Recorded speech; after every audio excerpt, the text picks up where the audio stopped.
গুপ্ত প্রেমের সুপ্ত পিয়াসা। পর্ব 6। শার্লিন হাসান। ইলমার টেস্টের রেজাল্ট দিয়েছে। সে ফার্স্ট হয়েছে। নিজের রেজাল্ট শোনার পর ইলমা ভীষণ খুশি। তার কারণ সে ফার্স্ট হয়েছে সেজন্য না, তার বাবা যে খুশি হবে সেজন্য। ইলমা পড়াশোনা নিয়ে খুবই সিরিয়াস, সেটা ছোটবেলা থেকেই। তার উপর ইনান শেখ ভালো গাইডলাইন দেন, সেজন্য এখনও টিকে আছে। শুধু মেধাবী হলে হয় না, ভালো গাইডলাইনও প্রয়োজন হয়, না হলে অতিরিক্ত ভালো স্টুডেন্টও ঝরে যায়। এরকম চিত্র চারদিকে অহরহ আছে। তৃপ্তি তার গ্রুপে সেকেন্ড হয়েছে। দুই বোন কলেজের কাজ শেষ করে ফ্রেন্ডদের সাথে বাজারে আসে। একটা রেস্টুরেন্টে যায় তারা। সাথে আছে প্রীতি, মাহিম এবং রিহান। তারা সবাই পাশ করেছে। তাদের পড়াশোনা ওই চলে টাইপের, অতটা মনোযোগী না, কারণ তারা প্রেম নিয়ে সময় কাটায় বেশিরভাগ। যেহেতু ইলমা ফার্স্ট হয়েছে সেজন্য সবাই ঝোঁকে বসেছে ট্রিট দেওয়ার জন্য। ইলমার আর কি বন্ধু মহল আবদার করেছে, না করতে পারবে না। তারা পিৎজা অর্ডার দিয়েছে। যেহেতু আসতে একটু সময় লাগবে সেজন্য সবাই গল্প গুজবে মেতেছে। তৃপ্তি ফোন স্ক্রোল করছে। ইলমা প্রীতির সাথে কথা বলায় ব্যস্ত। রিহান মাহিম ও ফোনে ব্যস্ত। তৃপ্তি ফোন হাতে ওয়াশরুমের দিকে গেছে। ইলমার চারপাশে হুঁশ নেই। সে কথা বলায় এতটাই ব্যস্ত যে আদনান যে তার ফ্রেন্ড নির্মাণের সাথে এই রেস্টুরেন্টে এসেছে সে জানে না। আদনান এসেছে এ পথ দিয়ে যাচ্ছিল। নির্মাণের কথায় চলে এসেছে খাবার খেতে। কিন্তু এসে যে ইলমাকে আবারও তার ছেলে ফ্রেন্ডদের সাথে দেখবা ভাবতে পারেনি আদনান। দূর থেকে ইলমাকে দেখে মাথায় রক্ত উঠে যায় তার। তারা কেউই প্রাইভেট স্পেসে বসেনি, সবাই সামনের সোফায় বসেছে। আদনান এগিয়ে যায় ইলমাদের দিকে। ইলমা এসময় আদনানের উপস্থিতিতে হকচকিয়ে যায়। আশেপাশে তাকিয়ে তৃপ্তিকে খোঁজে। সে নেই মুহূর্তে ইলমা চোয়াল শক্ত করে নেয়। এক্ষুনি আদনান তার মেজাজের 12টা বাজাবে, সে বিষয়ে কোন সন্দেহ নেই। সেটাই হলো। আদনান অতিরিক্ত রুক্ষ গলায় ইলমাকে শাসিয়ে বলে, কলেজের নাম করে ছেলেদের সাথে রেস্টুরেন্টে খেতে আসা। তোর বাপ জানে তো এসব খবর? ইলমা বিরক্ত হয়। জবাব দেয়, বাবা সবই জানে। এছাড়া আমি ছেলে ফ্রেন্ডদের সাথে আসি না, কার সাথে আসি, তোমার এত সমস্যা কিসের? তুই আমাকে প্রশ্ন করছিস? বেয়াদব হচ্ছিস দিন দিন। ছেলেদের সাথে কিসের চলাফেরা? ওরা আমার ভালো বন্ধু। আর তুমি নিজেকেই দেখো না, নিজের তো মেয়ে ফ্রেন্ডের অভাব নেই, আমারটা নিয়ে এত সমস্যা কিসের? মেলিচা চোপ। মুখ সামলে কথা বলবি। তোর মুখ তুই সামলে রাখো। মুহূর্তে তুই তোকারি শুরু হয়। আদনান চোয়াল শক্ত করে বলে, বেশি বেড়েছিস তুই। ইলমা মুখ ঝামটা মেরে বলে, নিজের ভুল দেখার বেলায় সবাই অন্ধ, কিন্তু অন্যের ভুল দেখার বেলায় অনুবীক্ষণ যন্ত্র। তোর থেকে এখন আমার ঠিক ভুল আয়ত্ত করতে হবে? প্রয়োজন হলে অবশ্যই। এমনিতে তোর মাথায় ঘিলু নাই, ব্রেইন সেটাও হাঁটুতে। যেখানেই দেখে মেলিচা মেলিচা। একদম মেলিচা মেলিচা করবি না। তোকে দেখলেই আমার রাগ হয়। কয়টা মানুষ তোকে ভালো বলে শুনি? তোর মুখে নিজের নামের উচ্চারণ শুনলেও রাগ হয়। ইলমার করা অপমানে আদনান জবাব দিতে গেলে নির্মাণ তাকে টেনে নেয়। বলে, আর ঝগড়া করিস না প্লিজ। ও তোকে অপমান করেছে। কথাটা বলে আদনানকে টেনে সামনে নেয়। আদনান শুধু ইলমার দিকে এক নজর তাকিয়েছিল। আদনানের এরকম চাহনি ইলমাকে অস্বস্তিতে ফেলে। কি রকম অস্বস্তি সেটা হলো, বেশি অপমান করা হয়েছে বলে মনে হলো ইলমার। নিজের মাঝেই খারাপ লাগা কাজ করছে। সে শুনেছে আদনান সেদিন তার হাত ধরে মসজিদে যাওয়ার পর থেকে নিয়মিত নামাজ আদায় করছে। সে তো ভালো হচ্ছে। তাহলে ইলমার এসব বলা উচিত হয়নি। মুহূর্তে মন খারাপ হয়ে যায় ইলমার। আদনানের শাসন বারণে না, আদনানকে নিজের করা অপমানের জন্যই তার মন পুড়ছে। ইলমা সহসা কারোর সাথে রুড বিহেভ করে না, আর করলেও সেটা জঘন্য টাইপের হয়। কিন্তু এসব মায়া মনে জন্ম দেওয়া মানেই সর্বনাশ। কঠিন বাক্য শুনিয়ে দূরে সরিয়ে দেওয়াটাই উত্তম। এমনিতে আদনানের থেকে আর দূরত্ব বজায় রাখতে হবে, সেটা হোক 1000 মাইলের কিংবা আকাশ পাতাল টাইপের। কিন্তু ঘুরে ফিরে তাকে সেই আদনানের মুখোমুখি হতেই হয়। ইলমা খাওয়ায় মন দিতে পারেনি। তৃপ্তি লুকিয়ে এসেছে ওয়াশরুমের কর্নার থেকে। এতক্ষণ তাদের ঝগড়া দেখে চুপসে গেছে বেচারি। এসেই ইলমাকে বলে, আয় চলে যাই। ইলমা কিছুক্ষণ দম নিয়ে বলে, হুম চল। ইলমা বিলটা রেখে উঠে দাঁড়ায়। বাকিরা তাকিয়ে আছে। মাহিম বলে, ঝগড়া তো হয়েছে, না খেয়ে চলে যাবি? পরে আসবো আবার। তাদের কথার মাঝে তৃপ্তি পিৎজার স্লাইস মুখে নেয়। ইলমা বাকিদের থেকে বিদায় নিয়ে তৃপ্তির হাত ধরে হাঁটা ধরে। তৃপ্তি হাতে আনার স্লাইস খাচ্ছে আর হাঁটছে। ইলমার দিকে এক বাইট এগিয়ে দিলে ইলমা তা প্রত্যাখ্যান করে। দুজনে রিকশা ধরে বাসার উদ্দেশ্য রওনা হয়। রেস্টুরেন্টে বসে আছে আদনান এবং নির্মাণ। আদনানের মন পুড়ছে ভীষণ। একে তো তার প্রেমিক নারী ছেলে ফ্রেন্ডদের সাথে রেস্টুরেন্টে এসেছে, তার উপর তাকে জঘন্য অপমান করেছে। ইলমা যে তার থেকে দূরে সরে যাচ্ছে সেটা স্পষ্ট। দূরত্ব চাইছে সেটাও তার কথার ভাঁজে সুস্পষ্ট ফুটে উঠেছে। আদনান ধৈর্য হারা হয়ে পড়ে। ইলমার জীবনে বিশেষ কেউ আসেনি তো? কিন্তু ইনান শেখের মেয়ে প্রেম করবে এটা অবিশ্বাস্য। বাবা যদি বলে মা ইলমা তুমি ছাদ থেকে ঝাঁপ দাও ইলমা হয়তো তাই করবে। সেখানে প্রেম করার তো প্রশ্নই আসে না। কিন্তু ইনান শেখকে বিশ্বাস করে না আদনান। চুপ করে আছে মানে কখন কি সিদ্ধান্ত নিয়ে আদনানকে হার্ট অ্যাটাক করিয়ে দেয় কে জানে, হুট করে ছেলে একটা এনে বলবে ইলমার বিয়ে ঠিক। তখন চাইলেও আদনান কিছু করতে পারবে না। এখনো না, কারণ আদনান পুরোপুরি ঠিক হয়নি। এখনো খারাপ শব্দটা তার সাথে যায়। নারী সঙ্গ ছেড়েছে, সিগারেট ছেড়েছে, ক্লাবে যাওয়া ছেড়েছে। সবই ইলমার জন্য। কিন্তু দিন শেষে যদি ইলমা তারই না হয়? নির্মাণের অর্ডার করা খাবার আসতে আদনান ধান ভাঙে। ভীষণ গম্ভীর দেখালো তার মুখখানা। নির্মাণ প্রশ্ন করার সাহস পায় না। দুজনে খেয়ে উঠে পড়ে। নির্মাণ বিল পে করে আদনানের পেছনে দিয়ে বাইরে আসে। দুজনে বাইকে চড়ে বসে রওনা হয় নিজেদের গন্তব্যে। ফাতিহার জিনিসপত্র আনা হচ্ছে, লোক দিয়ে ফ্ল্যাট একটা তার জন্য রাখা। এদিকে তার ছেলে ফারিস মাহমুদ এই বিল্ডিংয়ে আসতে রাজি না। এমনিতেও সে খুবই কম আসে মামুদের বাসায়। গত 5 বছরে 5 বার এসেছে কি না সন্দেহ। তার মামুদের ক্ষমতা যশ, টাকা পয়সাতে ফারিসের আগ্রহ নেই। কেবলই দূরত্ব রেখে চলতে চায় সে। কিন্তু তার মা ফাতিহা শেখের জন্য তার জমিয়ে রাখা রাগ ভেঙে গুড়িয়ে যাচ্ছে।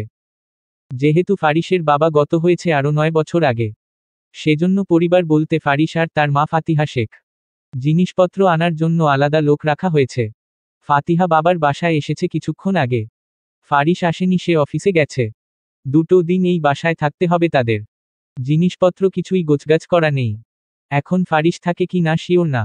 সে হয়তো খাট বিছিয়ে নিজে একাই ফ্ল্যাটে থাকবে। ইলমা তৃপ্তি বাসায় এসে ফুফিকে পেয়ে যায়। তৃপ্তির সাথে দেখা হলেও ইলমার সাথে বহুদিন পর দেখা ফাতিহা। আসতেই ভাইজিকে জড়িয়ে ধরে ফাতিহা। কপালে চুমু দিয়ে বলে, মা ইলমা কেমন আছো? আলহামদুলিল্লাহ ভালো। তুমি? আলহামদুলিল্লাহ। ফাতিহা সোফায় বসে। ইলমা তৃপ্তি ফ্রেশ হতে যায়। ফরিদা পারভিন মেয়ের সাথে গল্প গুজবে মেতেছে। ফাইজা ধারে কাছেও আসেনি। আর না কোন কাজে হাত দেয়। ঈশিতা এক হাতেই সবটা সামলায়। তবে আজকে ফাইজার প্রতি ভীষণ বিরক্ত ঈশিতা। কারণ আজকে কাজের চাপ বেশি। যেহেতু ফারিসও আসবে। ছেলেটা সহজে আসে না। আসবে যেহেতু ভালোভাবেই অ্যাপায়ন করতে হবে। সেজন্য রান্নার তোড়জোড় চলছে। ইলমা তৃপ্তি এসে কাজে লেগে পড়ে। ফাতিহা নিচে যায় নিজের জিনিসপত্র দেখার জন্য। ফরিদা পারভিন যায় ফাইজার রুমে। গিয়ে দেখে কলে কথা বলছে ফাইজা। ফরিদা পারভিন বলেন, বড় বউ সকাল থেকে কাজ করছে। তোমার কি আক্কেল জ্ঞান লোপ পাইছে? আপনার ছেলেকে বলে দিয়েন একটা কাজের লোক রাখতে। কাজ করে মানুষকে খাওয়াতে পারবো না। এই তুমি কথাটা কইলা কারে? ইলমা খাবে সেজন্য তুমি রান্নাবান্না করতে পারবা না? ফাইজা জবাব দেয় না। মনে মনে বিরক্ত হয়। বুড়ির বুদ্ধি ভালো। সহজে ব্যাপারটা ধরে নিয়েছে। আগের থেকে ফাইজা এরকম ইজাজের স্কুল যেদিন থাকে না সেদিন সে নাস্তা বানাতে যায় না। কারণ ইলমার প্রায় প্রতিদিন কলেজ থাকে। সে সকালে ঘুম নষ্ট করে ইলমাকে নাস্তা বানিয়ে দিবে কোন দুঃখে? ফাইজা উঠে কিচেনে যায়। তখন অবশ্য তাদের কাজ গোছানো হয়ে গেছে। ফাইজা কিচেনে এসে ঈশিতাকে বলে, কিছু করতে হবে? ঈশিতা বিরক্ত হয়। কণ্ঠস্বরে তেজ বৃদ্ধি করে জবাব দেয়, না। ছাদ করে বলা কথাটা ফাইজা বিরক্ত হয়। দ্রুত পা ফেলে স্থান ত্যাগ করে। মুহূর্তে ঈশিতা রেগে বলে, জমিদার তো। আমি তো এই বাসার কাজের ঝি। ইনান আসুক আজকে। সাথে আদনানের বাবাও আসুক। ইলমা ঝাড়ু হাতে লিভিং রুমে যায়। পুরো লিভিং রুম ঝাড়ু দিয়ে পরিষ্কার করে। মোপ দিয়ে পুরো লিভিং রুমে মোছে। তৃপ্তি প্লেট নামিয়ে ধোয়। টেবিলে সেগুলো রাখছে। 2 বোন মিলে কাজ শেষ করে গোসল করতে চলে যায়। আদনান বাসায় আসে। মন মেজাজ খারাপ তার। সোফায় বসে চিৎকার করে বলে, আম্মু পানি দাও। ফরিদা পারভিন পানির বোতল এগিয়ে দেয়। আদনান সেটা হাতে নিয়ে নিজের রুমে চলে যায়। গোসল সেরে মসজিদে চলে যায়। সন্ধ্যায় ফারিস এসেছে তার মামুর বাসায়। এসেই সবাইকে সালাম দেয়। বিশেষত ইনান শেখ ফারিসকে পেয়ে ভীষণ খুশি হয়। তার চোখে দেখা অন্যতম ভদ্র সভ্য ছেলে ফারিস। সেজন্য তিনি তাকে প্রচুর পছন্দ করেন। সবার সাথে লিভিং রুমে ছিল আদনান, ইলমা, তৃপ্তি সহ বাকিরাও। ঈশিতা সন্ধ্যার নাস্তা টেবিলে রাখে। ইনান শেখ ইলমার রেজাল্ট শুনেছে। তবে তেমন প্রতিক্রিয়া দেখায়নি। ফাইজা রুমে বসে আছে। এখানে আসেনি। সবাই গল্প গুজবে মেতে উঠে। তবে আদনানের সেসবে মন নেই। সে আনমনা হয়ে কফিতে চুমুক দিচ্ছে। একটু পরপর ইনান শেখ আর ফারিসকে দেখছে। ফাতিহা নিজের ভাইয়ের ছেলেকে দেখছে। আগের থেকে অনেক পরিবর্তন এসেছে। ইনান শেখ কথা শেষ করে রুমে যায়। পুনরায় ফিরে আসে। ইলমার তৃপ্তির পাশে বসেছিল। ইনান শেখ ইলমাকে ডাক দেয়।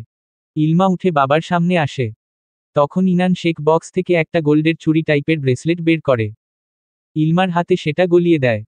মাথায় হাত বুলিয়ে দিয়ে বলে, আমার বিশ্বাস ছিল তুমি ফার্স্ট হবে। সেজন্য আগেই গিফট কিনে রেখেছি। বাকিরা মুগ্ধ হয়ে বাবা মেয়েকে দেখছে। তবে আদনান সেদিকে দেখেও দেখছে না টাইপের মুড নিয়ে বসে আছে। ভাবছে নিজের সর্বনাশের কথা।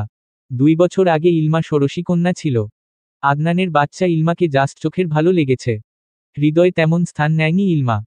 শাড়ি পরিহিত ইলমার ছবিটা লুকিয়ে তুলেছিল কারণ সেদিন ইলমাকে আদনানের কাছে ভালো লেগেছে। পিচ্ছি একটা মেয়েকে সে শাড়িতে দেখেছে। ভার্সিটি পড়ুয়া ছেলে গায়ে হাওয়া লাগিয়ে ঘুরে। আশেপাশে তাকালে শুধু মেয়ে আর মেয়ে। সেখানে প্রেমের ফাঁদে পা দিতে কতক্ষণ? ইলমাকে নিয়ে তখনও সিরিয়াস ছিল না আদনান। তবে হুট করে যেন হৃদয়টা দখল করে নিয়েছে মেয়েটা। আদনানের সাথে আবরণের ঝামেলা শুরু হওয়ার পর থেকে দুজনে যেন মেয়ে নিয়ে কম্পিটিশনে নেমেছে। আবরণের পছন্দ করা মেয়ের সাথে আদনান আগে আগে ফ্লার্টিং করত। প্রেম করা ক্লাবে যাওয়া একটা সময় আদনানের কাছে নর্মাল হয়ে গেল। কিন্তু মেলিচা নামক পবিত্র নারীকে হৃদয়ে স্থান দিয়ে সব যেন এলোমেলো হয়ে যায়। আদনান নিজেই নিজেকে অগোছালো ভাবে আবিষ্কার করল। ভালো লাগা, প্রেমে পড়া এগুলো খুবই ক্ষণস্থায়ী ব্যাপার। একটা মানুষ অনেকের প্রেমে পড়ে কিন্তু মায় পড়ে না। প্রেমে পড়া আর মায় পড়া দুটো ব্যাপার সম্পূর্ণ আলাদা। আদনানের কাছে ইলমাকে ভালো লেগেছিল, সেটা পাত্তা দেয়নি সে। তবে স্বল্প সময়ের সাথে প্রেম জিনিসটা তার হৃদয়ে স্থান নিল।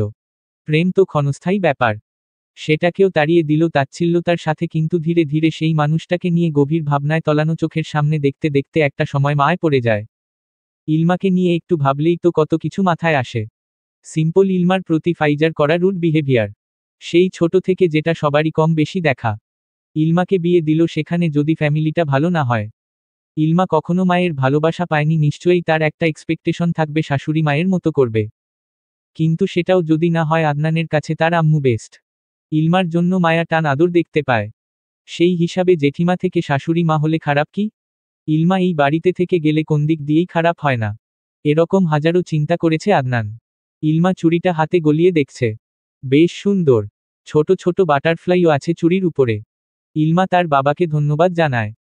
তখন আদনান সোফা থেকে উঠে তাদের বাবা মেয়েকে পাশ কাটিয়ে রুমে যায়। বাকিরা আদনানের যাওয়া দেখে। তবে কেউই কিছু বলে না। ইলমা সোফায় বসে আদনানের রুমের দিকে তাকায়। ইনান শেখ ফারিসের সাথে কথা বলায় ব্যস্ত হয়ে পড়েন। আগামী পরিকল্পনা, বিয়ে শাদির অনেক ব্যাপারই তোলা হয় সেখানে। ইলমা তৃপ্তিকে পাঠানো হয় পড়ার টেবিলে। ফাতিহা তখন ইনান শেখকে জিজ্ঞেস করে, ইনান, ইলমার বিয়ে শাদি নিয়ে পরিকল্পনা কি? বোনের কথায় ইনান শেখ জবাব দেয়, পড়তে থাকুক। সঠিক সময় হলে নিশ্চয়ই বিয়ে দেব। শোন, এখন মেয়েদের জন্য ভালো ভালো সম্বন্ধে আসবে। বিয়ে না দেও এনগেজমেন্ট করে রাখতে পারো। ইলমা আগে ভার্সিটি যাক, পরিস্থিতি বুঝি, এরপর না হয় এসব নিয়ে ভাবব। তখন তারেক মাহমুদ রসিকতা করে বলেন, একমাত্র মেয়ে, নিশ্চয়ই দূরে কোথাও দেওয়ার ইচ্ছে নেই। পরিবারেই রেখে দিলে কেমন হয়? তারেক মাহমুদের কথায় ফাতিহা সুর মিলিয়ে বলে, হ্যাঁ, আইডিয়াটা খারাপ না। তবে ইনানের ইচ্ছে। ভাই বোনের কথায় ইনান শেখ মৃদু হাসে। ফারিস তাদের কথা শ্রবণ করে মৃদু হাসে। ফরিদা পারভিন বলেন, এখন তো বিয়ের সিরিয়াল ফারিসের, এরপর আদনানের। তৃপ্তি, ইলমা, ইজাজ তো অনেক দেরিতে। মায়ের কথায় তারেক মাহমুদ বলেন, আম্মা, ফারিসের জন্য মেয়ে দেখো ভালো করে। আগে ভাগিনার বিয়ে দেখব। আদনানের বিয়ে দেরি আছে। গ্র্যাজুয়েশন কমপ্লিট করবে, মাস্টার্স করবে। এরপর চাকরি নিবে। 2-3 বছর গেলে বিয়ের চিন্তা ভাবনা। হিসেব করে দেখলাম আদনানের বিয়ের আরও 5 বছর বাকি আছে। ফাতিহা বলে, তৃপ্তির বিয়ে শাদি নিয়ে কি পরিকল্পনা? আদনানের পর তৃপ্তির বিয়ে দেব? তাহলে তো অনেক দেরি। সেদিনের মতো কেউ আর কোন রকম ঝামেলা করেনি। বলা যায় ঈশিতা কাজের কথা তোলেনি।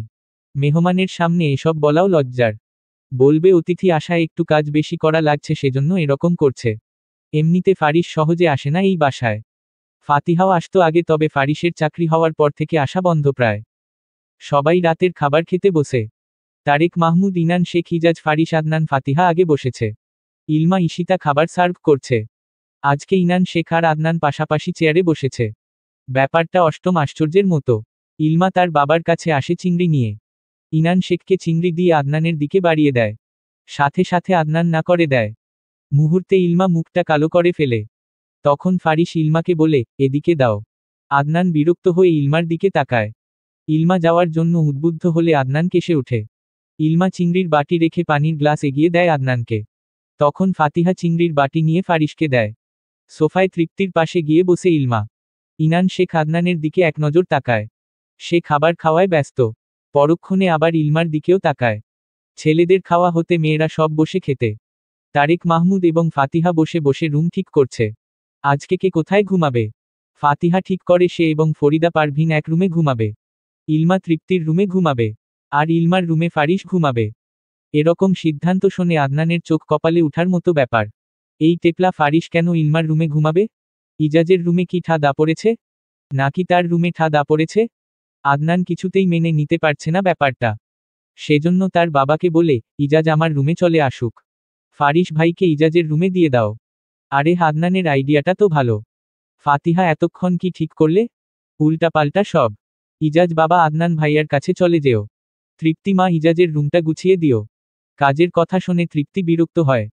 আজকে সে কতগুলো কাজ করল। আবারও কায়ের আদেশ। ইলমার দিকে তাকিয়ে বলে, ইলমা প্লিজ রুমটা গুছিয়ে দিস। আমার আর ভালো লাগছে না কাজ করতে। তখন ঈশিতা খাবার টেবিলে তৃপ্তিকে চোখ রাঙিয়ে জোরেই বলে, জমিদারের বেটি তো। কার বাতাস গায়ে লেগেছে শুনি? তোমাকে কি জমিদার ঘর দেখে বিয়ে দিব নাকি? না তোমার বাবা 4-5টা কাজের লোক পাঠাবে সাথে? একদম অলসতা করবে তে থাপড়িয়ে সোজা করে দেব। কাজ করতে আক্কেল লাগে। অনেকের বয়স হয় তবে আক্কেলের অভাব থাকে। কথাগুলো তৃপ্তিকে বললেও আশরাফ তো ফাইজাকে উদ্দেশ্য করে বলেছে। ইলমা বুঝেছে ঈশিতার মেজাজ গরম। অবশ্য হওয়ারই কথা। সারাটা দিন রান্নাবান্না নিয়ে খেটেছে। বর্তমানে সদস্য সংখ্যা 11 জন। গ্যাস আর ইলেকট্রনিক চুলার রান্না তাও কত আইটেম। ফাইজা তো বড় মেহমান। কাজকর্মের ধারে কাছেও আসে না। ইলমা তৃপ্তি যতটুকু সম্ভব হেল্প করেছে। ঈশিতার কথায় তৃপ্তি আর জবাব দেয় না। ইলমা বলে, এমন করছো কেন? আমি রুম গুছিয়ে দেব, সমস্যা নেই। আজকে এমনিতে অনেক কাজ করেছে তৃপ্তি। খেতে বসেছে, বকাঝকা না করলে হয় না। ইলমার কথায় আদনান ভ্রুকুচকে তাকায়। বিড়বিড় করে বলে, আসছে আমার কাজের ঝি। 2 দিন পর দেখব কাজ দুটো করে দক্ষিণ দিকে মাথা রেখে চিত হয়ে আছে। তৃপ্তি প্লেট গোছায়। ইলমা ইজাজের রুমে চলে যায়। আদনান ইজাজকে সাথে নিয়ে নিজের রুমে চলে আসে। এসেই খাটের উপর বসে আদনান। ইজাজ চিত হয়ে শুয়ে পড়ে। আদনান ইজাজকে দেখে বলে, কিরে বিয়ে করবি? আরে ভাইয়া এসব কি বলছো? আরে হো লজ্জা পাচ্ছিস নাকি? মেয়ে মানুষ দেখলে আমার লজ্জা করে। লজ্জায় তাকাই না। ইজাজের কথায় আদনান হো হো করে হেসে ওঠে। গাল টেনে বলে, তুই তো দেখি মেয়েদের মতো লজ্জাবতী। যাও। আদনান হাসি থামিয়ে বলে, ছেলে মানুষ বেশি লজ্জা রাখতে নেই। বেশি লজ্জা রাখলে তাড়াতাড়ি বাবা হওয়া যায় না। আদনানের কথা শেষ হতে দরজার দিকে নজর যায় দুজনের। ইলমাকে দাঁড়ানো দেখে আদনান তওবা পড়ে। ইজাজ চোখ কচলে তাকায়। ইলমা এসেছে ইজাজের ঔষধ নিয়ে। ইনান শেখের আদেশ ছিল ইজাজের রাতের ঔষধ দিয়ে আসার জন্য। এসেই এরকম কথাবার্তা শুনে ইলমার চক্ষু চড়ক গাছ। আদনান কত বড় ঠোটকাটা তার ভোলা ভালা ভাইটাকে কিসব শিখাচ্ছে। আদনান ইজাজ দুজনে শোয়া থেকে উঠে বসে। ইলমা ঔষধের পাতা আর পানির গ্লাস নিয়ে এগিয়ে আসে। সবগুলো টেবিলের উপর রেখে ইলমা ইজাজের কানে ধরে তেজি স্বরে বলে, এসব কি শিখছো তুমি? ইজাজ কান ছাড়িয়ে আদনানের দিকে তাকিয়ে বলে, ভাইয়া এসব শিখাচ্ছে। আদনান আমতা আমতা করে বলে, তুই তো আমাকে বলেছিস একটা মেয়েকে তোর পছন্দ। প্রপোজ করতে চাস। সেজন্য না আমি এটা বললাম। ইলমা ইজাজের দিকে রাগী দৃষ্টিতে তাকায়। ইজাজ হতভম্ব হয়ে যায় আদনানের কথায়। কতবর পল্টিবাজ ইলমা ইজাজকে শাসিয়ে বলে, এক্ষুনি বাবাকে বলছি। বাবার কথা বলায় আদনান বিরক্ত হয়। রুক্ষ গলায় বলে, সব ব্যাপারে বাবা ডাকা লাগে নাকি? এক কাজ করিস, জামাইয়ের থেকে চুমু খেতে গেলেও বাবার পারমিশন নিস। ছি, মুখ সামলে কথা বলো না হলে স্কোচটেপ লাগিয়ে দেব। ইজাজ তোর বোন এটা এরকম কেন? কথার আগে হুমকি দেয় কেন? এটার থেকে দূরে থাকবি না হলে দেখবি নিজেও এটার মতো হয়ে গেছিস। বাবা। গলার আওয়াজ চওড়া করে ডাকে ইলমা। আদনান ধমকে বলে, আমার নামে উল্টাপাল্টা বলবি তো আগামী কাল সকালে তোর বাপের করতে যাওয়া বন্ধ। উল্টাপাল্টা থ্রেট দিলে খবর আছে। কথাটা বলে ইলমা বেরিয়ে আসে। এমনিতে ঝগড়া করতে করতে দেরি হয়ে গেছে তার। না জানি কে কি ভেবে বসবে। ইলমা আসতে ইনান শেখ জিজ্ঞেস করে, এত দেরি হলো কেন? ইজাজ ঔষধ খেতে চায়নি। এত বড় ট্যাবলেট নাকি ওর গলা দিয়ে নামবে না? ছেলেটা বড় ফাঁকিবাজ। ঔষধ নিয়ে ওর যত সমস্যা। ইলমা মাথা নাড়িয়ে চলে আসে। রুমে এসে লম্বা শ্বাস নেয়। এবারের মতো বেঁচে গেছে। এই আদনানটা আর ভালো হবে না।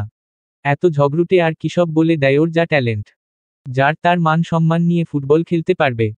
মুখের ভাষা যেমন আশতাক ফিরুল্লাহ মার্কা তেমনি 1 নাম্বারের ঠোঁট কাটা। আচ্ছা, একটা ছোট্ট সংসার মাসে 20,000 টাকায় চলবে তো? আদনানের এমন কথায় বন্ধুমহলের সবাই হা হয়ে যায়। নির্মাণ চেঁচিয়ে বলে, এই শাহজান চিমটি কাট। স্বপ্ন দেখছি না তো? সাথে সাথে কানের নিচে থাপ্পড় দেয় আদনান। নির্মাণ চেঁচিয়ে বলে, এত জোরে মারতে কে বলেছে? সত্যি ভাই তুই বিয়ে করবি? শাহজানের কথায় আদনান উপর নিচ মাথা নাড়িয়ে বলে, হুম করব। 20,000 টাকায় একটা মেয়ে চালাতে পারবো না? আদনানের কথায় নিশাত জবাব দেয়, কিভাবে পসিবল? তোর নিজেরই তো হাত খরচ 20,000-এর বেশি লাগে। সেখানে এখনকার মেয়েদের যেই খরচ, ও আর 10টা মেয়ের মতো না। নিশাতকে কথার মাঝে থামিয়ে দিয়ে কথাটা বলে আদনান। সবাই বিস্ময় নিয়ে তাকিয়ে আছে আদনানের দিকে। সবার তাকানোতে আদনান ঠোঁট কামড়ে হেসে বলে, ও স্মার্ট তবে backdated. I like this type women. একদম ওয়াইফ ম্যাটেরিয়াল। সব সময় মাথায় ঘোমটা থাকে। 5 ওয়াক্ত নামাজ আদায় করে। তবে রাগটা একটু বেশি।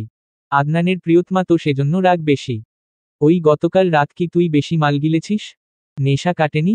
নির্মাণের কথায় আদনান রুক্ষ গলায় বলে, এমন একটা লাথি মারব ভবিষ্যতে বাপ হওয়ার চিন্তা মাথায়ও আনতে পারবি না। সরসলা আমার বউয়ের কি হবে? আদনান আছে না? পাঠিয়ে দিস। বিরক্তি নিয়ে জবাব দেয় আদনান। নির্মাণ পিঠে চাপড় মেরে বলে, নিজের বউ সামলা আগে।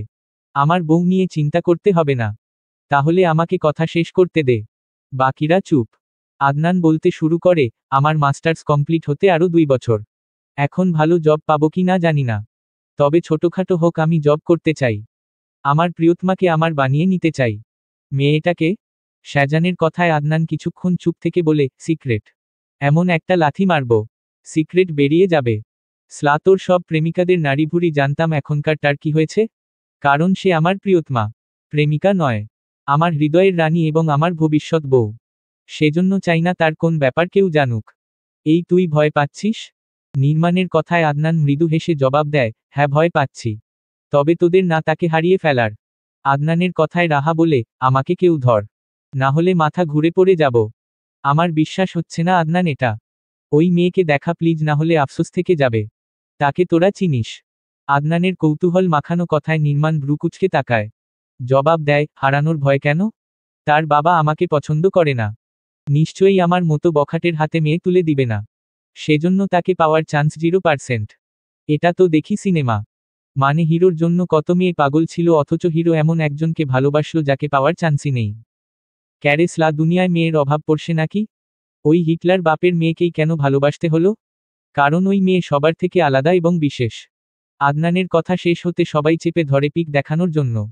আদনান পিক দেখানোর ব্যাপারটা ইগনোর করে যেতে চাইলেও পারে না। বন্ধুমহল বলে কথা, সেজন্য বাধ্য হয়ে ফোন বের করে। গ্যালারি থেকে একটা ছবি বের করে সবার সামনে ধরে। আদনানের দেখানো মেয়ের ছবি দেখে সবাই হা হয়ে যায়। চোখ বড় বড় করে তাকিয়ে আছে ছবিটার দিকে। হ্যাঁ, ছবিটা হয়তো মেয়েটার অজান্তে তোলা হয়েছে। মেঘবরণ সরু কেশ কোমর ছাড়িয়ে হাঁটু ছুঁয়েছে প্রায়। শ্যামবর্ণের মুখশ্রী, তবে ছবিতে ফর্সা লাগছে। পরনে মেরুন রঙের শাড়ি, হাতে দুটো গোলাপের মালা। সাধারণ সাজে একবারে অসাধারণ লাগছে তাকে। আদনানের বর্ণনা অনুযায়ী কোন অংশে কম না মেয়েটা। এই মেয়েকে তারা সব বন্ধুরাই বেশ কয়েকবার দেখেছে। সব সময় হিজাব পরায়। কখনো খোলা চুলে দেখেনি। এই প্রথম কোন ছবি খোলা চুলে দেখল। আদনানের পছন্দ নিয়ে তেমন করে কিছুই বলার নেই। নির্মাণ আদনানের দিকে তাকিয়ে বলে, প্রথম থেকেই খটকা লেগেছিল। যাক, সন্দেহ সঠিক। তা ভাই, মেয়েটা জানে তো তোর ভালোবাসার খবর? আদনান মাথা নাড়িয়ে বলে, একান্ত গুপ্ত প্রেম। One side love. শাহজানের কথায় আদনান মৃদু হাসে। জবাব দেয়, হুম। সদরঘাটের প্রেমিক নারী। নির্মাণের কথায় আদনান জবাব দেয়, ব্যক্তিগত হয়ে গেছে।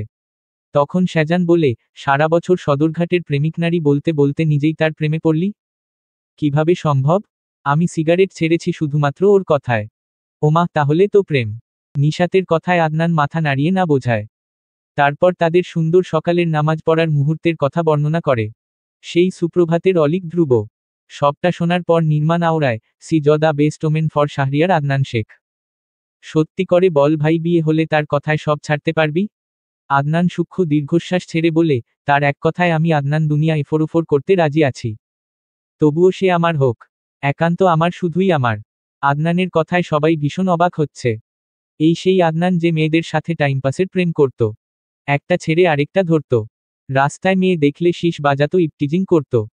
সিগারেট যার জন্য গুরুত্বপূর্ণ ছিল, সেই আদনান আজ কাউকে ভালোবেসে সব ছাড়তে রাজি আছে। বিষয়টা অষ্টম আশ্চর্যের মতো না? চাইলেই তো তার প্রেমিকাদের থেকে একজনকে বিয়ে করতে পারত। কিন্তু এমন একজনকে মন দিল যাকে পাওয়ার আশা 0%। আদনান বেশ চিন্তিত। ইলমাকে নিয়ে বিশেষ করে কিভাবে বিয়ের কথা তুলবে সে। এদিকে কখন কে এসে থাবা মেরে নিয়ে যাবে সেটা ভেবেও কুল কিনারা পাচ্ছে না সে। সবাইকে বিদায় দিয়ে আদনান বাইকে চড়ে বসে আনমনা হয়ে বাসার উদ্দেশ্য রওনা হয় সে। একদিকে ইনান শেখের মতিগতি তার ভালো লাগছে না। ইলমা তো এমন একটা মেয়ে যে জীবনেও প্রেম ভালোবাসার ধারে কাছেও আসবে না। কিন্তু কিভাবে সব সামলাবে আদনান? আচ্ছা, ইলমার মনে কি তার জন্য বিন্দু মাত্র অনুভূতি নেই? এই মেয়ে কিসের তৈরি? ইট, বালু, নাকি সিমেন্টের তৈরি? এটার কি মন নেই? আদনান ভেবে পায় না সে ইলমার থেকে বয়সে কত বড়, অথচ আবেগ নাকি প্রেম যাই হোক সেটা কন্ট্রোল করতে পারেনি। সেজন্য ভালোবাসায় ধপাস করে পড়েছে। আর ইলমাকে দেখো না, তার থেকে 5 বছরের ছোট, অথচ মেয়েটার নাকি আবেগ নেই। কিন্তু এই বয়সের মেয়েদের তো আবেগ একটু বেশি থাকার কথা। কি জানি এমনিতেই আদনান তাকে অন্য সব মেয়েদের থেকে আলাদা ভাবছে, সেজন্য হয়তো আদনান ভাবছে ইলমাকে প্রপোজ করবে। এরপর যা হবে বাকিটা দেখা যাবে। কিন্তু কিভাবে প্রপোজ করবে? মেয়ের যা রাগ এমনিতে তাকে করে ইগনোর, এরপর যদি কথা বলাই বন্ধ করে দেয়? না, আদনান ভেবে পাচ্ছে না কি করবে। এদিকে মন তোলপাড় হয়ে যাচ্ছে। ইলমাকে কবে নিজের করে পাবে? অন্য কারোর হয়ে যাবে না তো? বাসায় আসতেই কাউকে পায় না আদনান। হয়তো ফারিসদের বাসায় জিনিসপত্র গোছাচ্ছে। ভীষণ গরম লাগছে, সেজন্য ফ্যান ছেড়ে সোফায় বসে গলা ছেড়ে ডাকে, আম্মু পানি দাও। কারোর সারা শব্দ পায়নি আদনান। বার কয়েক ডাকে। কিছুক্ষণ পর ইলমা বেরিয়ে আসে রুম থেকে। ভেজা চুল, মুখে বিন্দু বিন্দু পানি কণা। আদনান বুঝে মাত্রই গোসল করে এসেছে। ইলমাকে দেখে নাক মুখ এমন ভাবে কুচকায় যেন এসব ইলমার আগমনে সে বিরক্ত হয়েছে। আদনানের নাক মুখ কুচকানো দেখে ইলমা বিরক্ত হয়। ফ্রিজ থেকে পানির বোতল বের করে কোলে ছুঁড়ে মারে। আদনান পানির বোতল হাতে নিয়ে তেজ দেখিয়ে বলে, প্রেমিকের সাথে ঝগড়া করে এসেছিস নাকি? এত রাগ কেন? ইলমা থামে। আদনানের দিকে ঘাড় ফিরিয়ে তাকায়। জবাব দেয়, সবাই দোতলায় আছে। প্রয়োজন হলে সেখানে গিয়ে ডেকে নিও। তুই থাকতে আবার অন্যদের ডাকবো কেন? মুখ ফসকে বলে আদনান। আদনানের এমন কথায় ইলমা ঠোঁট কামড়ে হাসে। তবে আদনানের দিকে সিরিয়াস মুখ করে ফিরে তাকায়। ভ্রু উঁচিয়ে জিজ্ঞেস করে, আমার কাছে তোমার কি এমন প্রয়োজন শুনি? আদনান মাথা নাড়ায়। জবাব দেয়, অনেক কিছুর। সেটা কি? আমার মনটা ফেরত দে প্রেমিক নারী। ভীষণ আহত শোনালো সেই কণ্ঠ। এই ছোট্ট বাক্যে হতাশা, চাওয়া পাওয়া অনেক কিছু মিশ্রণ আছে। ইলমা মেঝেতে দৃষ্টি স্থির রেখে বলে, ঠিক কিভাবে মন ফেরত দিতে পারি? ইলমার কথায় আদনান চকিত তাকায়। না, রাগ দেখায়নি। আদনান শীতল কণ্ঠে আওড়ায়, কাউকে ভালোবাসার মতো সর্বনাশ হয়েছে। আমার হৃদয়টা আর আমার দখলে নেই। এখন কি করা যায় বলো তো? খুব সিরিয়াস শোনালো সেই কণ্ঠস্বর। আদনান ক্ষণে ক্ষণে অবাক হচ্ছে। ইলমা সিরিয়াস হয়ে কথা বলছে? নাকি মজা করছে তার সাথে? আদনান খানিক ধমকে বলে, এই মজা করবি না। আমি সিরিয়াস হয়ে কথা বলছি। মজা করার মতো কোন বিষয় বলনি? আমি ভেবে দেখব তোমার হৃদয়ের ক্ষতিপূরণ কিভাবে দেওয়া যায়। হৃদয়ের ক্ষতিপূরণ হৃদয় দিয়ে দিতে হয়। এতটা আবেগ নেই আমার মাঝে। ইলমার কথায় আদনান উঠে দাঁড়ায়। ইলমা আদনানের চোখের দিকে তাকায়। সেই আকুতিভরা চাহনি ইলমার হৃদয়ে এসে বিধে। আদনান ইলমার মুখোমুখি দাঁড়ায়। দৃষ্টি মেঝেতে সংযত রেখে বলে, তোর জন্য আমি আমার সব খারাপকে ভালোতে রূপ দিয়েছি। এটা কি যথেষ্ট নয়? এসব প্রকাশ করতে গেলে কেন? খুব কি ক্ষতি হয়েছে? ইলমা জবাব দেয় না। আদনান উত্তরের অপেক্ষায় আছে। ইলমা সেসব তোয়াক্কা না করে রুমের দিকে পা বাড়াতে আদনান মেজাজ তুঙ্গে উঠিয়ে ধমকে বলে, এই নাটক করে এখন রুমে যাচ্ছিস? আদনানের ধমকে ইলমা কেঁপে উঠে। জবাব দেয়, ধমকাচ্ছ কেন? মুহূর্তে আদনানের চোখে মুখে পরিবর্তন আসে। মাথা নিচু করে বলে, সরি। আদনানের ক্ষমা চাওয়া দেখে ইলমা মাথা নাড়ায়। আদনান তাকাতে দুজনের চোখাচোখি হয়। ইলমা পাশ কাটিয়ে চলে যেতে নিলে আদনান জবাব দেয়, আমার উত্তর? ভাগ্যে থাকলে তুমি আমি আমরা হব। ইলমা রুমে যাওয়ার পেছনে দিয়ে ঈশিতা এবং ফরিদা পারভিন বাসায় আসে। আদনান তার আম্মুকে দেখে বলে, কোথায় ছিলে এতক্ষণ? তুমি এসেছো কখন? ঈশিতার প্রশ্নে আদনান উত্তর দেয়, মাত্রই এসে বসলাম। বাসায় কেউ নেই? ইলমা আছে। কই? দেখিনি। আদনানের কথায় ফরিদা পারভিন বলেন, রুমে আছে হয়তো। আদনান মাথা নাড়ায়। উঠে রুমে এসে খাটে চিত হয়ে শুয়ে পড়ে। মনটা খুশি লাগছে আবার খারাপও লাগছে। এই অনুভূতিটা একদম বাজে। ইলমাকে নিয়ে ভাবতে গেলে আদনানের সব এলোমেলো লাগে। কিভাবে কি করবে নাম করবে এসব ভাবতে গেলেই আর কিছু ভালো লাগে না। ইনান শেখকে নিয়ে আদনানের চিন্তার শেষ নেই। রুমে এসে ব্যালকনিতে যায় ইলমা। গ্রিলে হাত রেখে বাইরে তাকায়। সব এলোমেলো লাগছে। আদনানের কাছে নিজেকে প্রকাশ করে দিল? কিন্তু এরকম তো হওয়ার কথা ছিল না। এই মুহূর্তে ইলমা নিজের অনুভূতি আর ভুলগুলোকে ধিক্কার জানায়। তার বাবার বলা কথা মনে পড়ে যায়। খুব কঠিনভাবে শাসিয়ে বলেছিল, আদনানের থেকে দূরে থাকতে। এসব বাজে ছেলেদের সাথে কোন সম্পর্ক ইনান শেখ মেনে নিবেন না। তখন ইলমা ভীষণ অবাক হয়েছিল। এই যে যেখানে আদনানের সাথে তার কিছু নেই সেখানে সম্পর্কের কথা আসলো কোথা থেকে? আদনান তাকে শাসন বারণ করে এটা সে জানে। যেমনটা তৃপ্তিকেও শাসন করে। এটাকে আলাদা করে কখনো দেখেনি ইলমা। কিন্তু মাঝেমধ্যে একটু হলেও সন্দেহ সৃষ্টি হতো। আসলেই আদনান এসব নর্মাল ভেবে করছে নাকি বিশেষ কিছু? সবচেয়ে বেশি অবাক হয়েছিল সেদিন সকালে, যখন আদনান ইলমার কথায় নামাজ পড়তে রাজি হয়েছিল। সিগারেট ছুঁড়ে ফেলে দিয়েছিল। সে নামাজ পড়লে ইলমা খুশি কিনা এটা জিজ্ঞেস করেছিল। কিন্তু এসব নিয়ে ভাবার আগেই ইনান শেখ ইলমাকে শাসন বারণ করেছেন। ইলমা আদনান যখন বাসায় ফিরছিল তখন তিনি ব্যালকনিতে দাঁড়িয়েছিলেন। দুজনকে একসাথে দেখে নিয়েছেন। তবে বিশ্বাস ছিল ইলমা প্রেম করে না। তবুও সাত সকালে একটা ছেলেমানুষের সাথে কোথা থেকে আসলো এই কৌতূহল তো থেকেই গিয়েছিল। বাবার বলা প্রত্যেকটা কথাই ইলমা মন দিয়ে শ্রবণ করেছে। এরপর থেকে আদনানকে এড়িয়ে চলার চেষ্টা করত। ইলমা নিজের মাঝে আদনানের জন্য বিশেষ কোন অনুভূতির সন্ধান পায়নি। সে হিসাবে বলতে গেলে সে অনুভূতিহীন। কিন্তু আদনানের কথায় মনে হলো সে ভীষণ সিরিয়াস। সেই মুহূর্তে না করার মতো কিছু পেল না ইলমা। সবটা ভাগ্যের উপর ছেড়ে দিয়েছে। এমনটা না যে সেও আদনানকে চাইছে। তার জীবনের ঠিক ভুল বলতে তার বাবার সিদ্ধান্তেই সব হবে। নিজের মাঝে আদনানের জন্য কোন অনুভূতি নেই।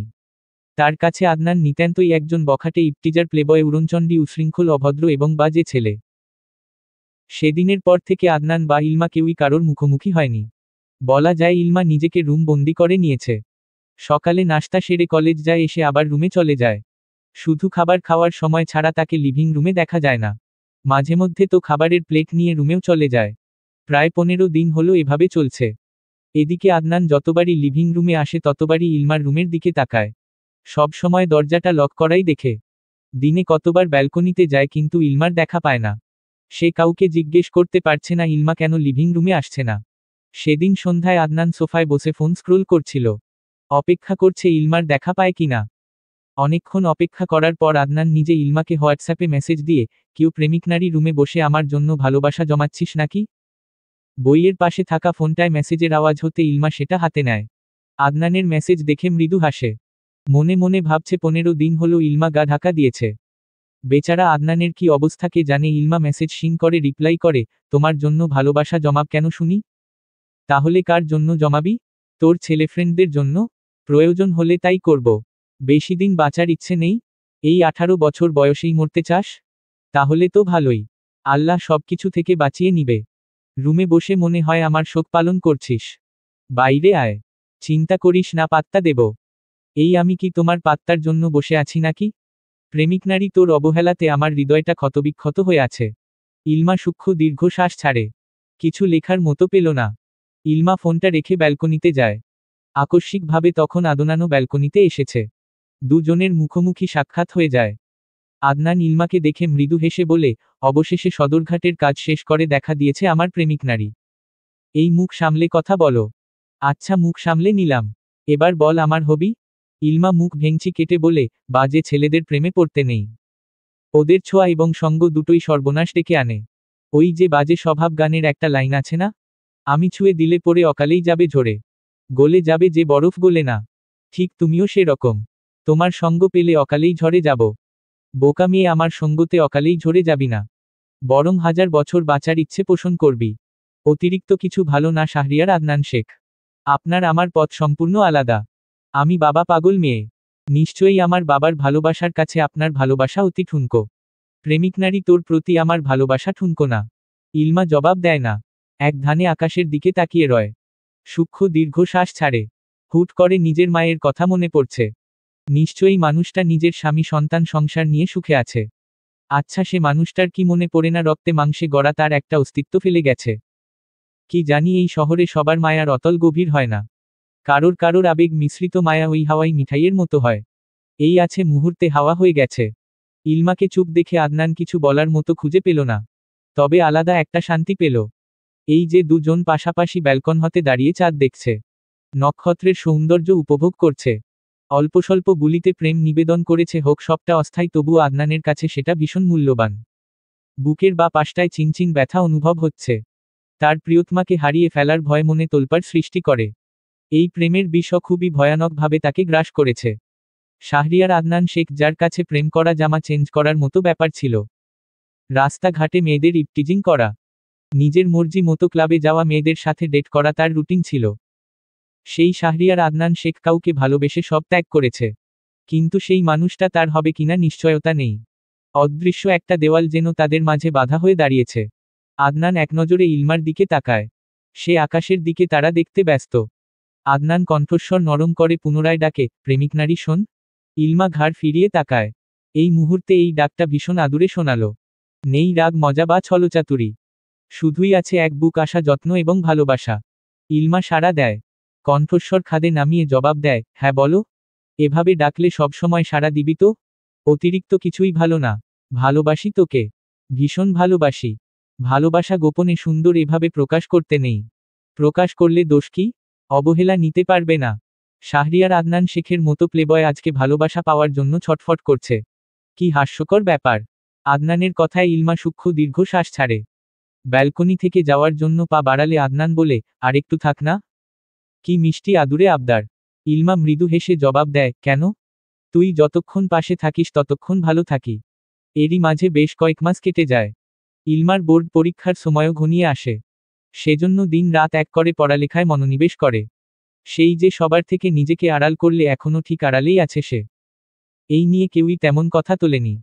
আদনানের সাথে মাঝে মধ্যে হোয়াটসঅ্যাপে টুকটাক কথাবার্তা হয়। তবে আগের মতো ঝগড়া করে না। মাঝে মধ্যে লিভিং রুমে দেখা হলে দুজনের চোখাচোখি হয়, কিন্তু ঠোঁট নড়ে, বাক্য উচ্চারণ হয় না। আর না ঝগড়াঝাটি হয়। আদনানের হৃদয় পুরে তপ্ত মরুভূমি, যেখানে এক ফোঁটা পানি নামক ভালোবাসার অভাব। চিত্ত দখল করে রাখা সেই নারী যার কোন হদিস নেই। কেউ একজন তার অপেক্ষায় দিনের পর দিন কাটাচ্ছে। আদনান আগের থেকে অনেকটা দায়িত্ববান হয়ে উঠেছে। যেমন পড়াশোনায় ফোকাস করেছে, সাথে কিছু কিছু জায়গায় চাকরির জন্য এপ্লাই করেছে। বেশি না 20 থেকে 30,000 টাকা স্যালারি হলেও এনাফ। না হয় 2 বছর একটু কষ্ট করবে। মাস্টার্স কমপ্লিট হলে এমনিতেও তার বাবাকে ধরে ভালো কোন চাকরি নিয়ে নিবে। কিন্তু ইলমাকে সে হারাতে পারবে না। ইনান শেখ সকালের নাশতা সেরে ইলমাকে ডাকেন। এখন ইলমার কলেজ বন্ধ। বাসায় পড়াশোনার উপর বেশি চাপ দেওয়া হচ্ছে। দিন রাত এক করে পড়াশোনা করে মেয়েটা। ভালো একটা রেজাল্ট, স্বপ্নের বিশ্ববিদ্যালয়ে চান্স পাওয়া। এই তো। বাবার ডাকে সাড়া দিয়ে ইলমা লিভিং রুমে আসে। ইনান শেখ মেয়েকে দেখে বলেন, দুপুরের খাবার সময় মতো খেয়ে নিও। ইলমা মাথা নাড়ায়। আদনান পাউরুটিতে কামড় বসাতে বসাতে বাবা মেয়েকে দেখছে। ইনান শেখ চলে যাওয়ার পেছনে দিয়ে ফরিদা পারভিন আসেন। হাতে তার পায়েসের বাটি। ইলমার দিকে সেটা এগিয়ে দিয়ে বলেন, দোতলায় তোর ফুফিকে দিয়ে আয়। ফারিস একটু পর অফিস যাবে, খেয়ে যেতে পারবে। তখন আদনান বাজখাই কণ্ঠে বলে উঠে, বুড়ি তুমি দেখো না, ওর এক্সাম সামনে। টেপলা একবেলা পায়েস না খেলে কিছু হবে না। কিন্তু মেলিচার সময় নষ্ট হলে সেটা ফেরত পাওয়া যাবে না। এতে দরদ তো নিজে গিয়ে দিয়ে আসো। আদনানের কথায় দাদি ইলমা দুজনে হতভম্ব হয়ে তাকায়। আদনান যে ভেতরে ভেতরে পুড়ছে সেটা ইলমা ভালো বুঝতে পারছে। ফরিদা পারভিন এসে আদনানের কান মলানি দিয়ে বলেন, নাতি আমার প্রতি ভালোবাসা কমে গেছে। তোমারও আমার প্রতি ভালোবাসা কমে গেছে। অভিমান শোনালো সেই বাক্য। ফরিদা পারভিন এক গাল হেসে বলেন, কই কমেছে? এখনো তো পায়েস রান্না করে খাওয়াই। হ্যাঁ, কিন্তু মেলিচাকে দিয়ে তো আর সেবা যত্ন দেও না। মেলিচাকে দিয়ে টেপালার জন্য পায়েস পাঠাচ্ছ, কই আমার জন্য তো পাঠাচ্ছ না। আদনানের কথায় ইলমা চোখ রাঙিয়ে তাকায়। আদনান সেসব দেখেও পাত্তা দেয় না। ফরিদা পারভিন নাতির কথায় হো হো করে হেসে ওঠেন। বলেন, আমি থাকতে জেহেরা কেন? তুমি থাকতে টেপলার জন্য মেলিচা কেন? ইলমা আর আদনানের কথায় কান দেয় না। পায়েসের বাটি হাতে বাসা থেকে বের হয়। আদনান ফরিদা পারভিনকে কিচেনে ডাকছে বলে বাসা থেকে বেরোয়। তড়িঘড়ি দৌড়ে ইলমার সোজাসুজি দাঁড়ায়। আদনানের এমন পাগলামোতে ইলমা চুপ করে তাকায়। আদনান ইলমার কপালে টোকা মেরে বলে, এই ফ্ল্যাটে কিছু আছে? নাকি শুধু রাগটাই আছে? থাকলে নিশ্চয়ই এখন তোমার প্রশ্নের জবাব দিতাম না। এই ইগো দেখাবি না। পথ ছাড়ো। কেউ দেখবে। তাতে কি? মানুষ খারাপ বলবে।